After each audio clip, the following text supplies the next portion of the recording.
무심히 흘러가는 나날, 늘 그렇듯 당연하게 맞이하는 아침. 여러분은 인생에서 몇 번의 아침을 더 맞게 될지 궁금해한 적이 있으신가요?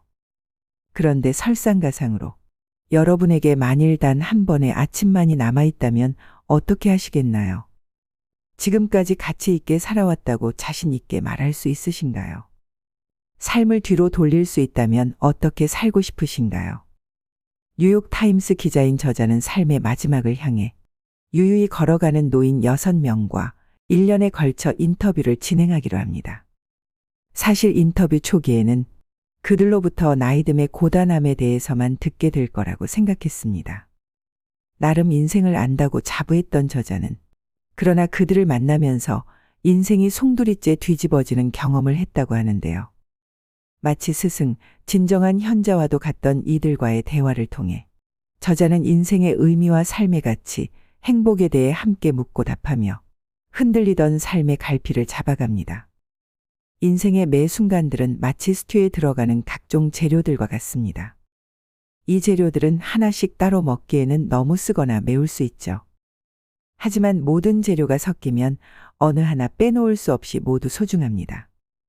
지난 시간들이 너무 힘들고 지쳐서 앞을 내다보기 힘들었다고 토로하더라도 지금 여기까지 와 있다면 잘 살아온 것입니다.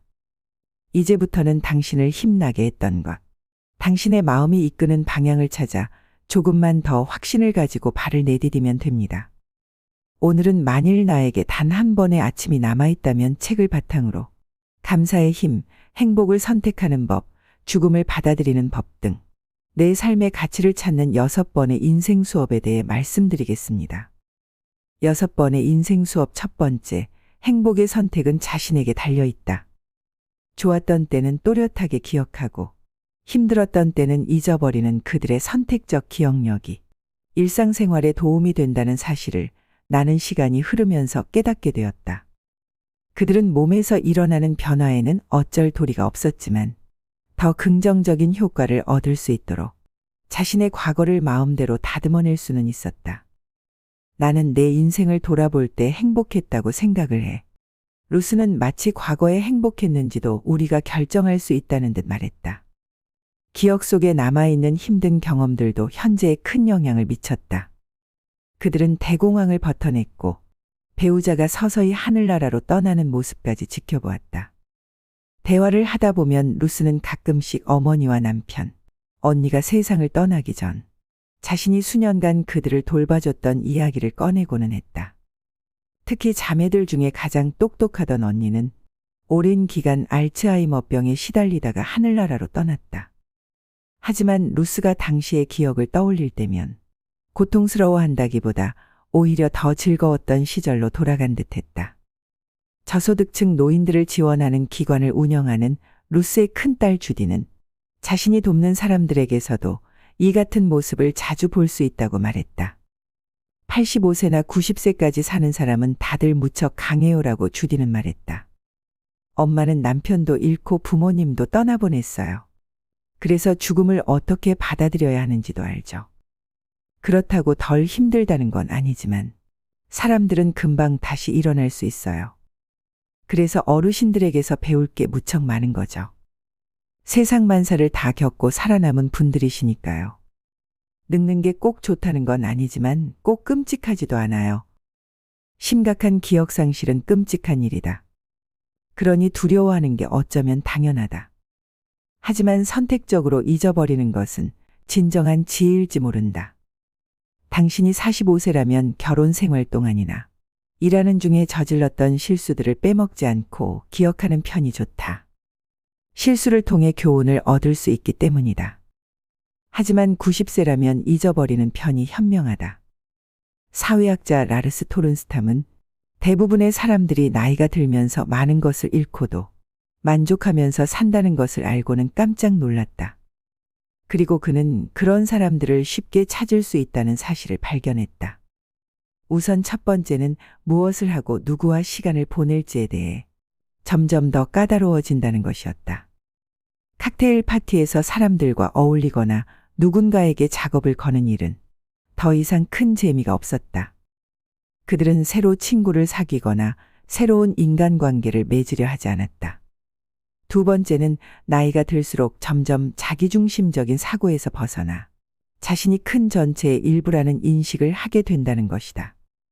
고령자들은 자신들이 외로이 홀로 있는 게 아니라 명상을 하며 혼자 보내는 시간을 중요하게 여긴다고 말했다. 노년이 쇠퇴기가 아니라 물질에 대한 걱정을 초월해 진정 가치가 있는 것에 집중하는 인생의 절정기라는 것이다. 토른스탐은 74세에서 104세 사이의 사람들에게 50세 이후에 그들의 가치관이 어떻게 변했는지에 대해 묻는 조사를 실시했다. 이제 나는 얄팍한 인간관계에 흥미가 줄었다라는 문항에는 전체의 75%에 달하는 사람들이 동의했고, 나는 사색하는 시간이 더 즐거워졌다라는 문항에는 3분의 2가 긍정했다. 물질적인 것들은 전부 다 중요하지 않다 해도 81%가 동의했다. 그들은 점점 더 타인을 배려하게 되었고, 인생에는 절대 풀지 못할 수수께끼들이 있다는 사실을 인정하게 되었다. 토른스탐이 발견한 눈에 띄는 사실 중 하나는 노인들이 기억과 최근의 경험 사이의 경계를 모호하게 만들어 과거와 현재를 동시에 살고 있는 것처럼 보인다는 점이다. 그들은 과거에 나눴던 대화들을 되새겼고, 이미 고인이 된 사람들에게는 자신들의 예전 잘못을 사과했고, 오래전부터 좋아하는 것들에 새삼 감사했다. 나이와 상관없이 현명해지기 위해서는 제일 먼저 우리도 죽는다는 사실을 진심으로 받아들이고 그 안에서 더욱 만족하면서 살아야 한다. 현대의학 덕분에 우리는 죽음을 이기거나 질 수 있는 일종의 시험으로 여기기도 한다. 하얀 가운을 잊은 전문가들이 좌지우지하는 무언가로 말이다. 하지만 고령자들은 더 현명한 눈으로 세상을 본다. 우리들 중 누구도 죽지 않는 사람은 없다. 그러니 살아있을 때 잘 살아야 한다. 6번의 인생 수업 2번째. 조금만 더 일찍 알았다면 좋았을 것들. 요양원에서 지내던 어느 날, 나는 그에게 젊은이들이 노년에 대해서 꼭 알아야 할 것이 무엇인지 물었다. 질문을 듣고 그는 난감해하는 기색이었다. 왜냐하면 노년은 다른 어느 시기와 마찬가지로 그저 인생의 한 부분일 뿐이었다. 오늘은 어제와 크게 다르지 않았고 내일도 오늘과 크게 달라질 리 없었다. 옷에 단추를 잠그거나 허리를 굽히는 게 어려워지고 신발끈을 묶거나 할 때 등이 아프지. 아니면 거울을 보거나 하얗게 세어버린 머리카락들을 발견했을 때 말이야. 그런데 그런 건 하나도 놀랍지도 않아. 그런 날들이 오고 있다는 걸 알잖아. 그냥 살아가는 과정이야. 이 나이에서 다른 나이로 가는 거지. 나는 특별히 달라진 기분이 안 들어. 그가 말했다. 프레드는 나와 달리 당연히 자신의 아파트로 돌아갈 수 있을 거라고 믿었다. 늘 거울을 들여다보았고 살만한 가치가 없는 상태가 언제인지에 대해서도 전혀 생각해보지 않았다. 요양원 침대 위에 누워있든 몸값이 수십억에 달하는 여배우들과 지폐를 가득 채운 욕조 안에 들어가 있든 살아가는 건 마찬가지였다. 내게는 무척 심각해 보이던 건강 문제들도 그에게는 그저 익숙한 일일 뿐이었다. 나이는 아무나 먹는 게 아니다. 미국의 영화배우 베티 데리비스가 했다는 유명한 표현이지만 사실 완전히 틀린 말이다. 나이는 아무나 먹는다. 현대의학 덕분에 결국 거의 누구나 늙게 된다. 세월이 몸을 공격하는 날이 짧든 길든 오래 사는 사람들은 어느 시점에서건 몸이 노화되기 마련이다. 하지만 노년이란 과연 무엇일까? 대부분 우리는 그것을 일종의 판결로 만들었다. 너무 늦기 전인 20대쯤부터 현명하게 요가를 시작했다면 일어나지 않았을 일처럼 여기고 있는 것이다. 다시 말해서 노년은 그때를 살아보지 않은 이들이 규정해 놓은 개념이다. 인생 중반을 살아가는 사람들이 인생의 전성기는 바로 중년이라고 주장하면서 젊은이들의 의견은 유치하고 어리석으며 고령자들의 의견은 노망이 나서 주절거리는 소리 정도로 치부해버린다. 고령자들과 젊은이들이 각각 노년을 바라보는 방법이 어떻게 다른지 나와 내 어머니를 보면 알 수 있다. 어머니는 운동을 하거나 살을 빼지 않겠다고 하셨다. 만성적인 등의 통증을 꾸준히 덜어줄 수 있는 방법은 그것뿐이었다. 게다가 물리치료는 사기라고 하셨다. 어머니가 사시는 건물에 실내 수영장이 있었지만 수영복을 갈아입기가 너무 힘들다면서 그것마저도 하지 않으셨다. 오전 10시에 열리는 태극권 수업은 너무 이른 새벽이라 반대하셨다. 등과 다리의 통증이 심해지면서 동생들과 나는 어머니에게 전동 휠체어를 타지 말라고 말씀드렸다. 한 번 걷기를 멈추면 폐도 운동을 하지 못하고 몸 전체에 안 좋은 영향을 미치게 될 거라는 이유였다. 하지만 내가 틀렸다. 휠체어 덕분에 어머니는 더 자유롭게 미술관에 가거나 연극을 보러 다니실 수 있었다. 그때 나는 받아들이고 적응해야 한다는 것을 깨달았다. 남은 시간이 많지 않은 사람에게는 어쩌면 단기적인 해결책들이나 그냥 받아들이는 자세가 최선일 수도 있다. 그리고 우리는 모두 시간이 많지 않다. 고령자들은 본능적으로 이 사실을 더 잘 이해하고 있을 뿐이다. 6번의 인생 수업 중 2가지를 말씀드렸습니다. 자신의 가치를 높이는 삶의 태도에 대해 배우고 싶은 사람, 행복을 어디에서 찾아야 할지 아직 모르겠는 사람, 소중한 단 한 번의 삶을 정말 제대로 살아보고 싶은 사람, 해가 기울 무렵 끝내 후회하는 하루를 맞이하고 싶지 않은 이들에게 만일 나에게 단 한 번의 아침이 남아있다면 책을 강력히 권합니다. 독일의 위대한 문인 괴테의 인생과는 우리의 문명은 겨울철 과일나무와 같다.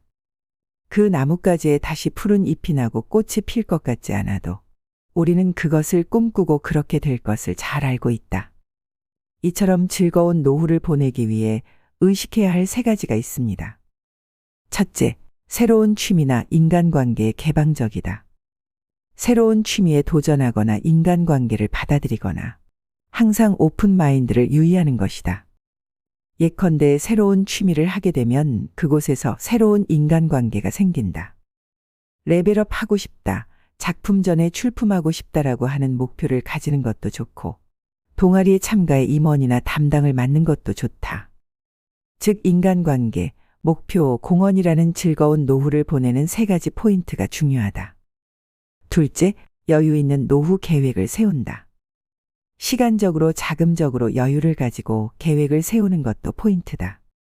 시간이 없다, 돈이 없다 등 없다는 감각은 기분을 피폐하게 만든다. 무모한 계획을 세우고 스스로 자신을 몰아가 버리면 본전도 없다.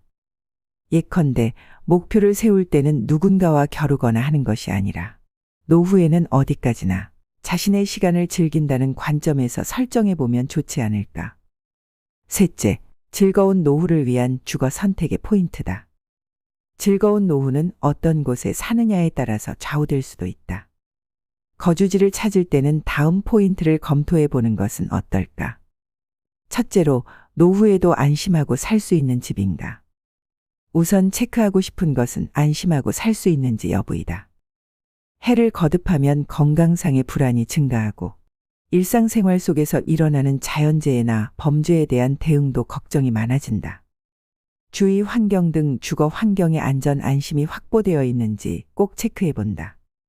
둘째로, 노후의 즐거움을 만끽할 만한 집인가? 노후 시간을 즐겁게 보낼 수 있을지도 확인해 본다. 예컨대 주변 가까이 병원, 슈퍼마켓, 먹자골목, 가벼운 오락시설, 지역 도서관, 동아리 등 활동이 가능한지가 준비되어 있다면 지루함 없이 하루하루를 보낼 수 있을 것 같다. 현역 시절과 비교해서 자신을 위한 시간이 많이 생긴다. 그 사용법을 생각하는 것도 자기 자신이다. 선택하는 집이나 주변에 그런 즐거움이 준비되어 있다면 바랄 나위가 없다. 즐거운 노후를 보내는 방법에 대해서 말씀드린 내용을 꼭 참고하시길 바랍니다. 위와 같이 일찍 인간관계, 목표, 공헌 등과 같은 포인트를 잘 검토한다면 충실한 노후 생활로 분명 연결되리라 봅니다. 마지막으로 나이 들수록 버려야 되는 2가지를 말씀드리겠습니다. 나이가 들수록 버려야 할 첫 번째는 앉아있는 시간을 줄이셔야 됩니다. 여러분은 하루에 얼마나 오랜 시간 앉아서 생활하시나요? 나이가 들수록 덜 앉고 더 많이 움직이셔야 되는 것은 모두가 알고 계실 텐데요. 60세 넘어 하루 10시간 넘게 앉아 있으면 치매에 걸릴 확률이 높아진다고 합니다. 치매가 아니더라도 장시간 앉아 있는 사람은 하루 종일 몸을 움직이는 사람보다 당뇨병이나 심장마비 위험이 높고 하체 비만 등이 발병하는 위험이 증가한다는 연구가 있는데요. 자식들이 출가하고 나가게 되면 억지로라도 움직였던 몸은 그냥 앉아서 TV를 보는 시간이 하루 일과 중 대부분을 차지할 것입니다. 하루에 1시간만 앉아있는 시간을 줄여도 각종 심혈관 질환과 대사증후군 발병 위험이 줄어든다고 합니다. 장시간 앉아있는 것이 건강에 미치는 악영향을 줄이기 위해 일상에서 30분마다 5분간 가벼운 걷기를 하셔야 됩니다. 한 연구에 따르면 1,500명의 노인 가운데 가장 오래 앉아 있었던 사람들은 더 자주 움직였던 노인들보다 평균 8년 더 빨리 늙는 것으로 나타났다고 하는데요. 나이가 들어가며 신체 활동이 게을러지면 근육이 급격하게 줄어들고 기력이 떨어지면서 더욱 움직이기 싫은 마음이 생겨날 수 있습니다. 그래서 나이가 들수록 자신에게 맞는 운동 습관을 길들여 건강한 근육을 유지하는 기력을 키워나가야 합니다. 나이가 들수록 움직이면 살고 누우면 죽는다는 말을 떠올리셔야 됩니다. 편하게 쉬려는 마음에서 벗어나 일상에서 많이 움직이는 습관을 길들이셔야 합니다. 매일 규칙적으로 많이 걷는 것도 건강 유지를 위한 좋은 습관 중 하나입니다. 만일 걷지 못하신다면 앉아서 하는 운동 또한 매우 도움이 될 수 있습니다. 앉아서도 가벼운 스트레칭을 자주 해주신다면 몸의 움직임을 늘리는 데 효과가 있습니다. 나이가 들면 운동을 해도 근력이 늘지 않는다는 잘못된 생각 때문에 고령자들은 운동을 시도조차 하지 않는 경우가 많습니다. 집에서 쉽게 할 수 있는 운동을 매일 10분만 꾸준히 해도 1년이 지나면 현재 근력의 20%까지 늘릴 수 있다고 하는데요. 그렇게 되면 노년 건강 유지의 최대 복병인 낙상사고가 줄고 사회 참여 활동은 늘어나고 노년의 허약도 예방됩니다. 얼마 전 옆집 60대 어머님은 길을 걸어가시다 갑자기 넘어지셔서 팔이 꺾이는 사고를 당하셨습니다. 다리의 근력이 부족해서 중심을 못 잡고 넘어지셨는데요. 오랫동안 치료받느라 고생하시는 걸 옆에서 본 적이 있어서 미리 근력 운동 조금씩이라도 실천하셔서 예상치 못한 사고에 대비를 하셔야 됩니다. 습관이 인생이라는 말이 있습니다. 우리가 갑자기 운동량을 늘리는 것은 쉽지 않은 일입니다. 대신 앉아있는 시간이라도 줄이는 게 노후 건강을 위해 아주 좋은 방법이 되는 것입니다. 하루를 아름답고 행복한 삶으로 만들기 위해서는 자신이 어떤 태도와 습관을 가지고 살아가고 있는지 돌아보는 시간을 가져볼 필요가 있습니다.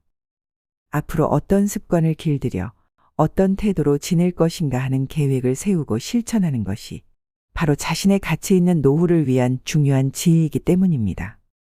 나이가 들수록 버려야 할 두 번째는 불필요한 인간관계를 정리하는 것입니다. 노후 행복의 결정적 요인은 부도 명예도 학벌도 아닌 관계라고 할 만큼 마음 맞는 사람들과의 따뜻하고 의지할 수 있는 관계라고 하는데요. 노후가 되면 마음이 외롭고 인생이 허무하다고 느낄 때가 많습니다. 이때 달려와 고민을 함께 나눌 친구가 한두 명만 있어도 성공한 인생이라 할 수 있죠.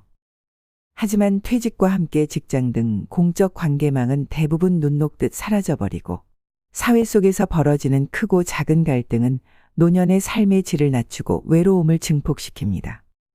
주변에서 맞지 않는 사람과의 인연의 끈을 놓지 못하고 만남을 유지하면서 스트레스를 받는 사람들을 흔히 볼 수 있습니다. 특히 살아온 세월 속 쌓인 갈등이 폭발하면서 관계가 망가질 때도 많습니다. 배우자 및 자녀와의 갈등이나 오래 알고 지낸 친구와의 불협화음 등이 이 경우에 해당하죠. 불필요한 인간관계는 늙음을 의식하기 시작하는 50대부터 하나씩 내려놓으면 편해진다고 합니다.